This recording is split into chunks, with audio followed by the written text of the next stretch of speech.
Representative Tony Gonzales, R. Texas, whose district includes part of the U.S. border with Mexico, is warning that the U.S. immigration system is currently on fire as he lays out a plan to end the crisis at the southern border, and urges Republicans and Democrats to act urgently to implement it. Over 1.5 million migrants crossed our southern border this year, the largest spike in more than 2 decades, Gonzales writes on Biden's border crisis, an essay included in former UN Ambassador Nikki Haley's new book. Our immigration system is on fire, and bad policies are fanning the flames, the congressman adds. Gonzales, a freshman Republican who is also vice chairman of the Congressional Hispanic Conference, laid out his perspective in Haley's book American Strength, Conservative Solutions Worth Fighting For. The book, shared first with Fox News on Wednesday, includes a broad coalition of conservative voices, with both domestic and foreign policy chapters written by friends of Haley who are considered experts in their fields. The book is being released through Haley's Stand for America nonprofit advocacy organization.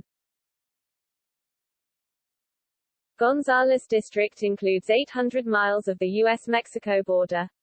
While a new member of Congress, Gonzales has been sounding the alarm for months on the ongoing border crisis, warning about the flow of migrants and drugs into the U.S., and particularly on how the crisis is affecting border communities in Texas and elsewhere. In the chapter, he says that in one area of the border, migrants have been arrested from at least 92 countries. Although most travel to escape poor economic conditions, it is not uncommon for convicted criminals to be discovered among large groups of migrant caravans. How long before our open floodgates lead to another 9/11s? Gonzales also notes the increase in apprehensions of fentanyl at the border, as well as the risk of potential COVID-19 transmission from migrants who come across in cramped conditions, and the hazards that the migrants face as they make their way through multiple countries and into the U.S. At our core, we are compassionate people. My life has been the American dream, and I want others to have that same opportunity, he argues. We can go beyond political labels to reach solutions for our nation's most pressing problems and address our flawed border security policies. As part of the policy prescriptions, Gonzales calls for better staffing of immigration courts to reduce backlogs, expedite the asylum process and subsequently deport those with invalid asylum claims sooner.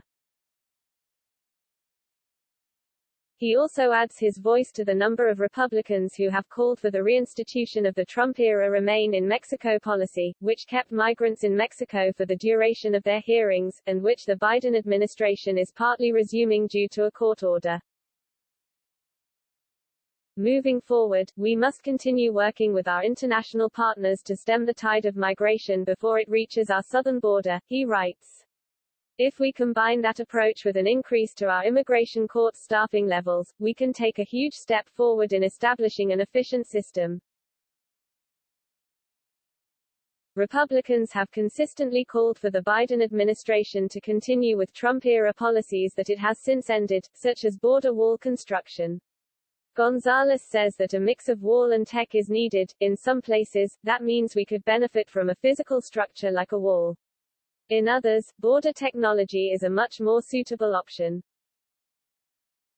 Additionally, he calls for Congress to increase staffing for Immigration and Customs Enforcement (ICE) and Customs and Border Protection (CBP), including Border Patrol, noting ongoing legislative efforts to do so.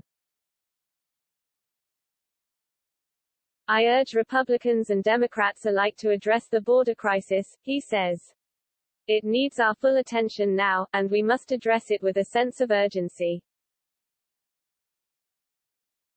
The policy book comes as Republicans are eyeing a potential recapture of the House and Senate in the 2022 midterm elections, and are likely to face questions about how they would resolve ongoing issues facing the country, including the border crisis, if they were to control the chambers.